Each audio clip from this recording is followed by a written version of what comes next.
Welcome viewers. In this video, I am going to present an example to solve the question related with accounting equation. जैसा कि हम जानते हैं accounting equation में लेन देनों को लिखने के लिए लेन देनों को दो रूपों में बांटा गया है, एक एसेट्स और दूसरा लायबिलिटीज। और हमें यह भी मालूम होना चाहिए कि in each and every transactions there must be to receive and to give. It means कुछ हमारा एसेट्स के रूप में क्रिएशन हो रहा है तो कुछ लायबिलिटीज के रूप में, कुछ लेना हो रहा है और तो कुछ देना हो रहा है। जैसे एग्जाम्पल के रूप में हम सामान जाते हैं दुकान से परचेज करने के लिए, 500 रुपीज का कोई सामान हम परचेज करते हैं तो इसके लिए हमें 500 कैश में देना पड़ता है। कैश आउट होता है मतलब एसेट्स का डिक्रीज है, बिजनेस का पैसा, हमारा बिजनेस का पैसा जा रहा है। और बिजनेस में एक एसेट क्रिएट हो रहा है, परचेज किया जा रहा है, कोई सामान खरीदा जा रहा है। इसका मतलब है 500 से हमारा एक एसेट्स इंक्रीज भी कर रहा है, 500 से डिक्रीज भी कर रहा है। तो in each transactions there must be either increase in assets as well as increase in liabilities और decrease in assets with the same value decrease in liabilities, or increase in assets, increase in one assets and decrease in another assets, or decrease in one liabilities and increase in another liabilities। इस तरीके से यही चार important rule है, की point है, महत्वपूर्ण बातें हैं जिस पर कि हमारा अकाउंटिंग इक्वेशन बेस करता है, आधारित होता है। इस रूल को हमने यहां पर एक्सप्लेन किया है। Increase in assets equal to increase in liabilities, decrease in assets equal to decrease in liabilities, in decrease in one assets increase in another assets, increase in one assets decrease in another assets और increase in one liability decrease in another liability. इस तरीके से ये points बहुत महत्वपूर्ण है। अगर हम ये पॉइंट्स याद रखते हैं, इसको यूज करते हैं, इस्तेमाल में लाते हैं तो फिर अकाउंटिंग इक्वेशन हमारा आसान हो जाएगा, सॉल्व करना आसान हो जाएगा। अकाउंटिंग इक्वेशन बनाने के लिए जो क्वेश्चंस दिए जाएंगे तो क्वेश्चन में यही पॉइंट्स, ये जो पॉइंट्स हमने 11 पॉइंट्स लिया है ये क्वेश्चन का ही पॉइंट्स है। क्वेश्चन में यही बातें दी जाएंगी और इसे अकाउंटिंग इक्वेशन सॉल्व करने के क्रम में हम सबसे पहले पार्टिकुलर या डिटेल ऑफ ट्रांजैक्शंस के रूप में 1 बाय 1 सबको लिखेंगे। इसके बाद जैसा कि देखें हम अकाउंटिंग इक्वेशन में दो पार्ट में बातों को, ट्रांजैक्शंस को क्लासिफाई करके रिकॉर्ड किया जाता है। One part is assets, another part is liabilities. जैसे जैसे लेन देनों में नया नया एसेट्स क्रिएट होगा, एसेट्स के साइड में हम नया नया कॉलम बनाते चले जाएंगे, उसी तरीके से लायबिलिटीज। हर एक ट्रांजैक्शन से हमें यह पता लगाना है कि उन ट्रांजैक्शंस का संबंध या इफेक्ट किस एसेट्स और लायबिलिटीज से है, या सिर्फ एसेट्स में दो एसेट्स से है, एक में इंक्रीज डिक्रीज, या एक एसेट्स और एक लायबिलिटीज से है, या दोनों लायबिलिटीज से है। ध्यान से इसी बात को हमें देखना है, पॉइंट्स को समझ करके कोशिश करना है पता लगाने का और फिर अकाउंटिंग इफेक्ट दिखला देना है। अगर एसेट्स में इंक्रीज हो रहा होगा तो एसेट्स में प्लस करेंगे, डिक्रीज हो रहा होगा तो माइनस। इसी तरीके से लायबिलिटीज में भी इसका इफेक्ट दिखलाएंगे। जैसे एग्जांपल के रूप में पहला पॉइंट हमारा लेन देन का है, क्वेश्चन का है, started Ramlal started with business with ₹10,000। Ramlal the owner, मालिक है बिजनेस का, उसने बिजनेस में 10,000 रुपए देकर के बिजनेस स्टार्ट किया। इस कंडीशन में बिजनेस में 10,000 रुपीज आ रहा है, कैश इन है, and retained into business is assets for business in the name of cash. Business में पैसा आ रहा है और कैश के नाम से, इसलिए बिजनेस के लिए एसेट्स है 10,000 से। इस 10,000 को हमने यहां पर कैश के रूप कॉलम में लिखा। और ये 10,000 कौन पे कर रहा है? तो owner of the business, means amounts of owner is known as capital and capital is of liabilities nature, that's why recorded in liabilities side.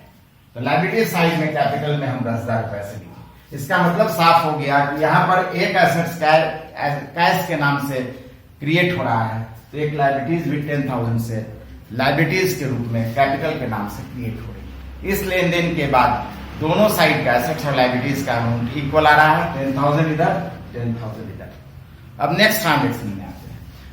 Next transaction में कहा जा रहा है cash deposited with Allahabad bank, यानी बिजनेस ने अपना पैसा ले जाकर के बैंक में 500 रुपए इलाहाबाद बैंक में जमा किया। तो जब हम बिजनेस से पैसा आउट करेंगे तो कैश में डिक्रीज होगा और एक नया एसेट क्रिएट होगा। हमारा पैसा मेरे ही बैंक अकाउंट में, बिजनेस का पैसा बिजनेस के ही बैंक अकाउंट में, बिजनेस के लिए वो भी एसेट्स है, assets in the name of bank. इस तरीके से इस लेन देन का दो इफेक्ट दिखलाया गया। Next point of question is goods purchase for ₹2000। 2000 रुपए का सामान हमने खरीदा है। तो जब सामान बिजनेस परचेज करेगा तो बिजनेस से पैसा जाएगा, पैसा डिडक्ट करेंगे, कैश से डिडक्ट करेंगे 2000, रिमेनिंग अमाउंट ₹7500 और परचेज कर रहा है गुड्स, तो गुड्स क्रिएट हो रहा है, फर्स्ट टाइम है इसलिए स्टॉक में पहला आइटम के रूप में 2000 लिखेंगे।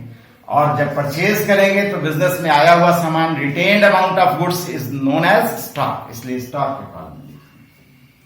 Next goods sold worth goods purchase from John ₹3000। हमेशा याद रखिएगा जब भी ट्रांजेक्शन्स में नेम ऑफ कस्टमर आ जाता है और no other information given for cash और क्रेडिट, तो हमेशा इसको क्रेडिट ट्रांजेक्शन ट्रीट करेंगे, क्योंकि हम जानते हैं इन प्रैक्टिस बिजनेसमैन कस्टमर के नाम को तभी पूछता और लिखता है जबकि क्रेडिट में होता है, क्योंकि उससे पैसा लेना बाकी है। और कैश ट्रांजेक्शन्स में नाम को पूछने का और उसका कोई यूज नहीं है, क्योंकि कैश ट्रांजेक्शन्स के डे में ही 100% कंप्लीट हो जाता है, लेना भी और देना भी। तो हमेशा इस बात को याद रखना है कि अगर ट्रांजेक्शन में नाम आ गया, कस्टमर का नाम आ गया और कोई अदर इंफॉर्मेशन नहीं है, तो हम हमेशा इसे क्रेडिट ट्रांजेक्शन मानेंगे। इसका मतलब हुआ हमने जॉन से 3000 रुपए से क्रेडिट में, उधार में सामान खरीदा है। Goods purchase from John worth ₹3000 on credit, mention हो या ना। तो जब हम उधार में खरीदेंगे तो on the day of transaction cash का कोई यूज नहीं है, कोई ट्रांजेक्शन नहीं है, कैश से कोई अकाउंटिंग नहीं दिखलाएंगे। लेकिन सामान तो आ रहा है बिजनेस में 3000 से। अब स्टॉक, रिमेनिंग स्टॉक क्या हो गया? तो 2000 पहले से स्टॉक था, 3000 अभी आया, टोटल 5000 से। और क्रेडिट में हमने परचेज किया तो बिजनेस से पैसा वो लेने वाला है, और जो भी बिजनेस से पैसा लेने वाला है इज कॉल्ड एज क्रेडिटर्स। और क्रेडिटर्स में 3000 हम शो करेंगे। Next transaction is goods sold worth ₹800। हमने 800 रुपए का सामान बेचा, यहां नाम नहीं है कस्टमर्स का, इसका मतलब हमने कैश में बेचा। अच्छा, जब कैश में बेचा तो कैश आ रहा है, कैश में प्लस की 800 से 8300 आ गया, और सामान बेच रहे हैं तो स्टॉक से माइनस किया 800, इस तरीके से। नेक्स्ट है goods sold worth ₹1200 at ₹2000। Generally या मोस्टली हम जानते हैं बिजनेसमैन कुछ प्रॉफिट लेकर के सामान को बेचता है, कॉस्ट में नहीं बेचता है, 800 का 800 में नहीं बेचता है, 1200 का 2000 में बेचा, इस तरीके की कंडीशन या पोजीशन रहती है। Goods worth ₹1200 sold at ₹2000। तो ऐसा अगर ट्रांजेक्शन है तो पैसा कितना आ रहा है? नेचुरली 2000 रुपए पैसा आएगा बिजनेस में। सामान कितने का जा रहा है? तो 1200 से जाएगा, और 800 रुपीज क्या है बिजनेस का? तो 1200 का सामान हम 2000 बेचेंगे तो 800 रुपए प्रॉफिट हो गया। और profit is the amount of capital और ओनर, मालिक का पैसा है, मालिक का पैसा बढ़ेगा, कैपिटल में इंक्रीज कराएंगे। Next transaction is goods sold to Renu worth ₹600 at 40% profit. Renu को हमने 40% प्रॉफिट लेकर के सामान बेचा। जब भी क्वेश्चन में परसेंटेज रहता है तो चूंकि अकाउंटिंग में परसेंटेज नहीं लिखना है, अमाउंट लिखना है, तो सबसे पहले first of all we must calculate the amounts. The amount is cost ₹600 sold at 40% profit. 40% of ₹600 is equal to 240. It means selling price is 840. इसका मतलब हुआ 600 रुपए का सामान हमने 840 में बेचा। तो पैसा कितना? यहाँ पर किसको बेचा? रेनू को बेचा। फिर बात वही आ गई, नाम आ गया और कैश और क्रेडिट नहीं मेंशन है, इट मींस क्रेडिट ट्रांजेक्शन है, यानी क्रेडिट में हमने बेचा, उधार में बेचा है, फिर भी सामान तो जाएगा 600 का। और जब हम बेचेंगे तो वो आदमी बिजनेस को पैसा पे करने वाला है, और one who pay the dues of the business is called as debtors. 600 का 840 में बेचेंगे उधार में, क्रेडिट में, तो हम 840 रुपए उससे लेने वाले, 840 रुपीज लेने वाले, 840 से हमारा डेटर्स होगा। और ये जो डिफरेंस है 240, 600 का सामान 600 का 840 में बेचा, इट मींस 240 प्रॉफिट है। और profit is the amount of owner और proprietor that's why added with capital amount. Next item is rent, salaries and insurance rupees 500, 800 and 700 respectively paid. तीन खर्चों का भुगतान बिजनेस कर रहा है। अब बिजनेस का एक्सपेंस हम जानते हैं, बिजनेस के लिए लॉस, बिजनेस का loss ultimately loss of owner और प्रोप्राइटर। हमारे दुकान में लॉस होगा तो उसके मालिक का ही होगा। अब मालिक का होगा तो मालिक का पैसा in amount of capital decrease करेगा। तो टोटल अमाउंट कितना हम पे कर रहे हैं? 800, 700, 1500 एंड 500, 2000 से कैपिटल डिडक्ट हो जाएगा। और पैसा पे कर रहे हैं इसलिए 2000 से कैश डिडक्ट होगा। नेक्स्ट है just opposite, commission received. Commission में पैसा आ रहा है, कैश में प्लस करेंगे। और commission received is the income of business. Income और profit of business is the profit of owner. मालिक का पैसा है, अब मालिक का पैसा है तो इसलिए कैपिटल अमाउंट में प्लस होगा। Next, paid to John rupees 1000। 1000 रुपए हमने जॉन को दिया। जॉन को देंगे तो हमारा पैसा डिक्रीज करेगा, कैश जा रहा है, माइनस किया कैश से। और जॉन जैसा कि हम जानते हैं क्रेडिटर था, यहां पर था goods purchase from John. John हमारा क्या था? हमने सामान खरीदा तो हमसे पैसा लेने वाला था। लेने वाला 3000 था, लेकिन अभी हम पेमेंट कितना करें? जस्ट रुपीज 1000, इसलिए 1000 डिडक्ट किया। लास्ट आइटम है रिसीव फ्रॉम रेन्यू, और अमाउंट मेंशन नहीं है। तो इस कंडीशन में हम क्या करेंगे? तो हम देखेंगे कि रेनू को हमने कितने रुपए का सामान बेचा था, तो 600 का, लेकिन 840 में। आज रेनू से पेमेंट मिल रहा है, अमाउंट मेंशन नहीं है, इसका मतलब माना जाएगा यही 840 मिल रहा है। तो 840 मिल रहा है तो कैश हमारा इंक्रीज कर जाएगा 840 से। और रेनू को हमने पेमेंट कर दिया 840 का 840 फुल, इट मींस रेनू का ड्यूज हो गया 0। इस तरीके से हमारा अकाउंटिंग इक्वेशन कंप्लीट हो जाता है। लेकिन कुछ इंपॉर्टेंट बातें हम आपको बतलाएंगे। हम आपको बार बार बतलाए थे कि वे बिजनेसमैन इस अकाउंटिंग इक्वेशन प्रोसेस को अपनाते हैं जिनको कि जल्दी से रिजल्ट चाहिए। मान लेते हैं हम सुबह से शाम तक ये ट्रांजैक्शन किए हैं, तो शाम में हम रिजल्ट निकाल सकते हैं। रिजल्ट में हमें प्रॉफिट लॉस चाहिए, तो प्रॉफिट लॉस देखिए, हमने स्टार्ट किया था बिजनेस किस अमाउंट से? सुबह में हम बिजनेस में इंट्रोड्यूस किए थे 10,000, और at the end of the day last में हमारा कैपिटल अमाउंट क्या हो गया? 11,500। It means 1540 is equal to profit amount. तो क्लोजिंग कैपिटल हमारा कितना है?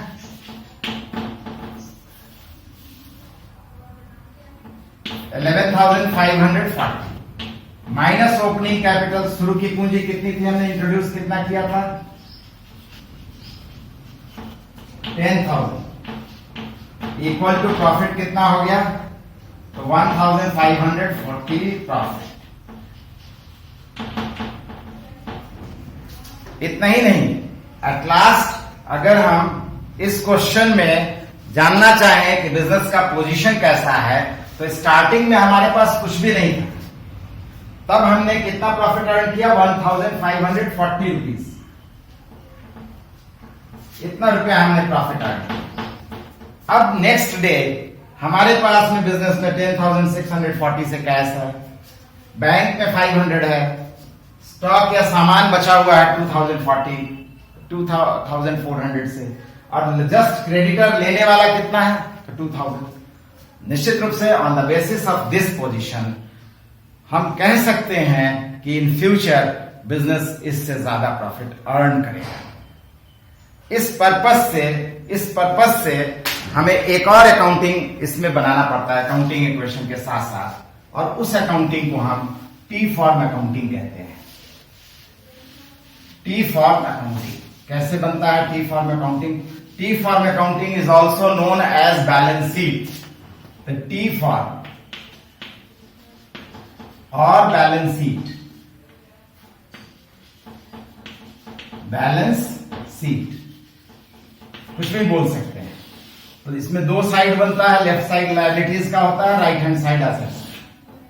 ये साइड हमारा लायबिलिटीज है, अमाउंट्स, एसेट्स, अमाउंट्स। बहुत ही सिंपल है ये। यहाँ जितने भी आइटम है एसेट्स के सभी को हम 1 बाय 1 रिकॉर्ड कर देंगे, और जितनी भी लायबिलिटीज, सॉरी एसेट्स इस साइड में रिकॉर्ड करेंगे, जितनी भी लायबिलिटीज है लायबिलिटीज के साइड में रिकॉर्ड करेंगे, और सबके फाइनल या लास्ट वैल्यू अमाउंट को लिखेंगे। जैसे कैश में ये लिखेंगे, बैंक का यही लास्ट रह गया, स्टॉक का ये है, इसमें तो लास्ट 0 हो गया, कैपिटल में ये अमाउंट है लास्ट का, और क्रेडिटर्स में 2000। तो जो लायबिलिटीज है, लायबिलिटीज में क्या क्या है, तो कैपिटल है, क्या अमाउंट से है 11,540। नेक्स्ट क्या है हमारा, तो क्रेडिटर्स किस अमाउंट से है, तो 2000 से। टोटल क्या आ गया, बस 2 ही आइटम है, 13,540। एसेट साइड में क्या क्या है, तो कैश है, कैश का क्लोजिंग या लास्ट वैल्यू क्या था, 10,640।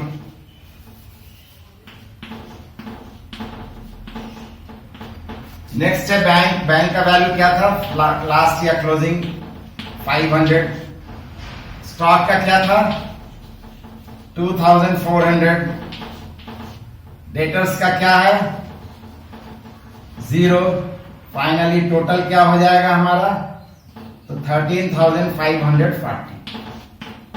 459,615 और 213 13,540। इस तरीके से अकाउंटिंग इक्वेशन में 2 पार्ट में आंसर निकालने के लिए बोलता है।